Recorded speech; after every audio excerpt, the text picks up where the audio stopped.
అందరికీ నమస్కారం అండి.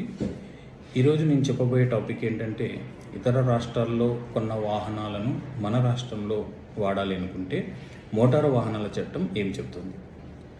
సో మనము white board vehicles or personal vehicles 2 wheeler కానీ 4 వీలర్ కానీ ఇండియాలో ఎక్కడ కొన్నా కూడా ఏ స్టేట్కైనా వెళ్ళొచ్చు. వీటికి ఎటువంటి ట్యాక్స్లు కానీ పర్మిట్లు కానీ అవసరం లేదు.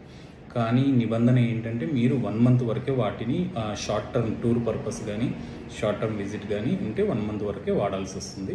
తర్వాత మన స్టేట్కి రిటర్న్ రావాలి.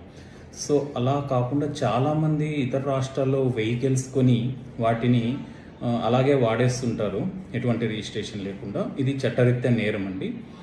మీరు ఒకవేళ పర్మనెంట్గా వెహికల్ని వేరే స్టేట్లో వాడాలనుకుంటే మీరు వెహికల్ కొన్నప్పుడు వాటితో పాటు ఎన్ఓసి కూడా అప్లై చేయాలి.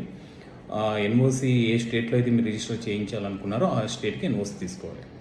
రిజిస్ట్రేషన్ సమయంలో ఆ ఎన్ఓసిని ప్రొడ్యూస్ చేస్తూ మీరు ఆ వెహికల్కి లైఫ్ ట్యాక్స్ పే చేయాలి.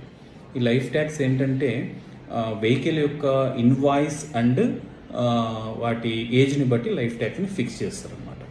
సో ఇలా లైఫ్ ట్యాక్స్ పే చేసి మనం పర్మనెంట్ రిజిస్ట్రేషన్ చేసుకొని ఆ వెహికల్ని మనం మా స్టేట్లో వాడవచ్చు.